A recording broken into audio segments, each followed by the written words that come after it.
Family and fellow soldiers, I'm the Professor, and this is the Moment of Truth.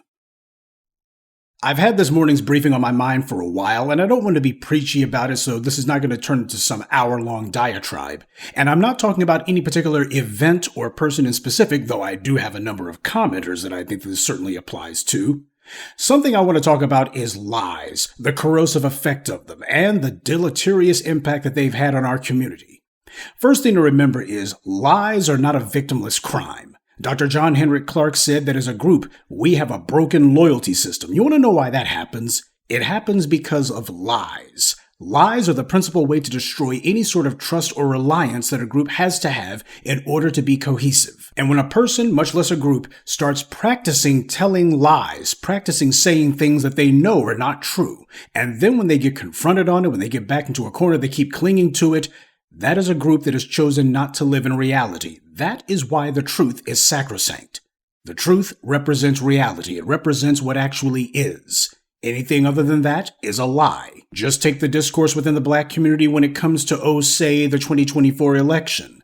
As black people, we have a very schizophrenic relationship to the truth when it comes to the decisions that we make where power is concerned. We start choosing all sorts of bad things, and then when we're told that we're making a mistake, rather than decide to walk away from the mistake, we instead cling to it and try to justify it and try to say we meant to do that. Oh, we meant to make a mistake? Repeatedly, over and over again, for years on end? That was the reason why I decided to highlight Vivica Fox and this 180 that she's done when it comes to standing up for only black women. Putting that to the side, the thing is, even if she actually believed that, did she stand on principle when it came time to talk about Kamala Harris, or did she abandon her principles and decide to say, well, I'm going to vote for her regardless because she's a black woman, allegedly, and because of that, she gets my support no matter what? That's the problem. How are you going to get what you claim to want if you abandon it the moment you think you spotted something that tickles your fancy? You decide to engage in situational ethics and moral relativism. Vivica Fox was never serious about prioritizing black women, vacuous and self-defeating as that would have been. She just wanted to declare that black women need to divest themselves from black men. That was the point she actually wanted to reach. So even if you agree with her, you have to admit that when the rubber meets the road, this woman doesn't actually stand on principle. And as crazy as she clearly is, too many black people practice the same kind of schizophrenia when it comes to so much of our political, social, and economic discourse.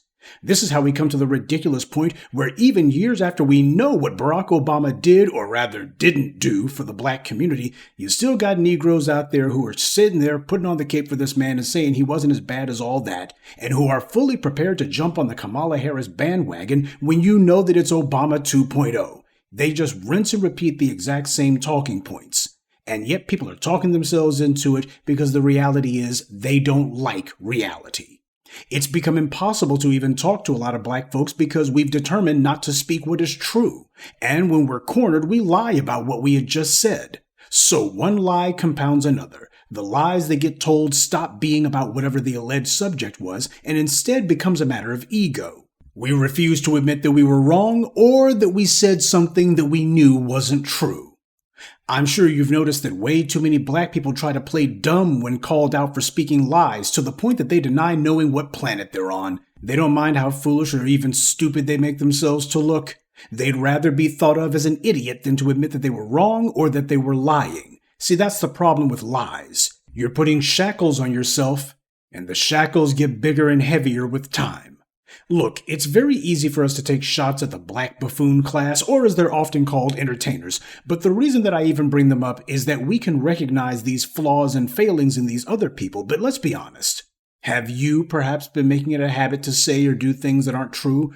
Or, just as bad, are you familiar with people who haven't been telling the truth in family, friends, associates, what have you, and nobody ever calls them out? Lies are most detrimental when it comes to group economics. And as I've told you, my personal practical definition of economics is the distribution of resources among a given group in a given setting. And that is crucial because resources is how you survive. You certainly can't survive, much less thrive and build without resources. So when it comes time to talk about group economics, we're talking about how do the resources get distributed. It is far harder than it's supposed to be for black people to exchange goods and services. And this is worse when it comes time for money to change hands. Now, truth be told, the quality of goods and services that most black businesses offer, at least at this point, are not significantly lower than you would get elsewhere. But nonetheless, that still doesn't stop us from having situations where there's all these hoops and unnecessary headaches to have to go through in order for money to be paid. It's usually a bottleneck in one direction or the other. Either the goods and services are not on time, or the quality is somehow deficient, or most common of all, when it comes time for the customers to pay, they've always got a reason why they can't. Now, it's probably not that much different for us than it is with other groups, but I'm not talking about other groups. I'm talking about us. White power has given all these other groups a leg up, and that means we're at a disadvantage. So when we have to turn to each other, it's most important that we be on point. We got to be sharp. Black people have every right to complain about how hard it is for us to get some businesses established. Problem is that too many of us aren't ready to render the services or goods that we're claiming to sell, or, and this is much more common, we got people who aren't ready to pay for it promptly, or in many cases, they're not ready to pay for it at all. This goes way beyond the homie hookup. And it's these kind of occasional issues that causes a number of black people to feel that it's more expedient to simply go outside the community than to be within it. Because there are certain people who have chosen to lie. Fortunately, it's not a majority, but it happens far more than it should. When someone claims that they have money that they're ready to pay for something, and then they turn right around and don't do it, we have to ask ourselves why anyone would even tell a lie like that to begin with. It's because they want to be able to make big boasts about themselves without having to earn it. It's real simple.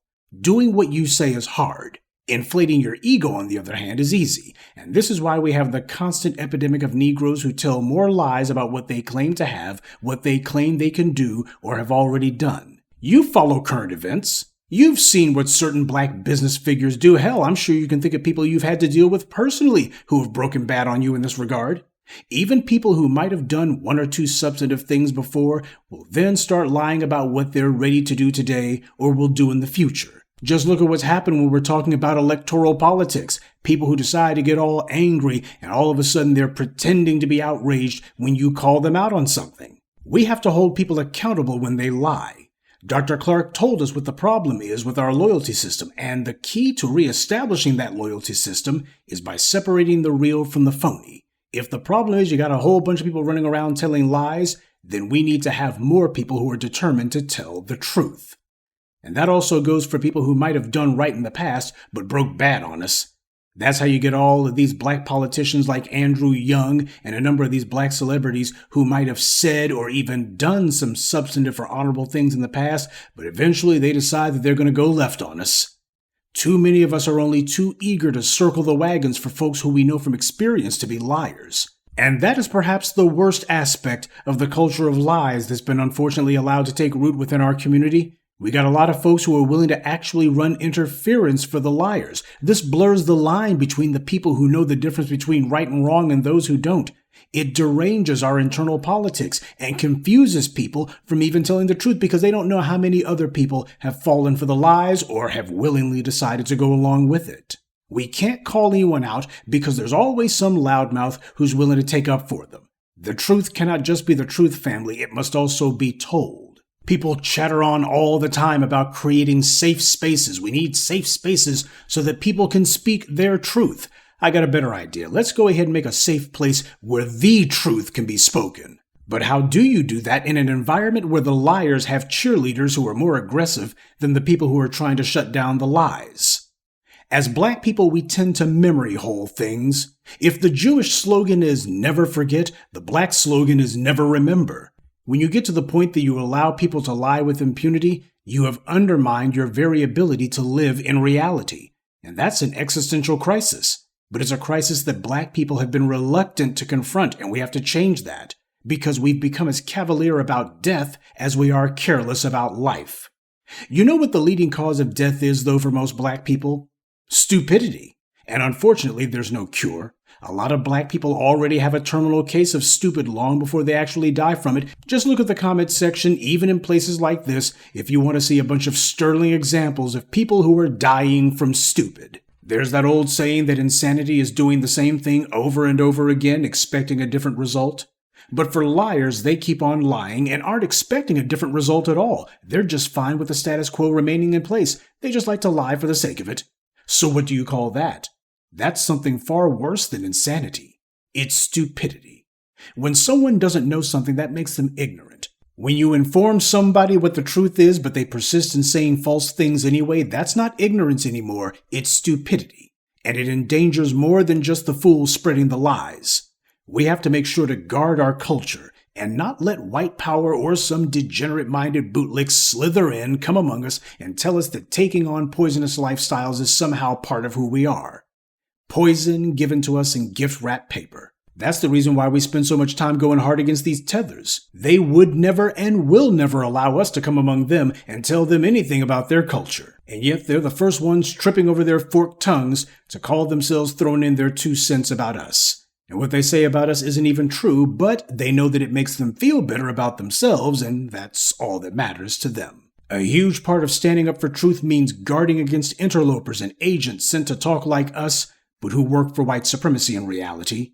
We have to stay on guard against that. One of the prime tactics the forces of anti-black racism use is to get people into our spaces who talk a little bit like us, just enough to get people to lower their guard, and then after that they start talking a straight line of treason and confusion.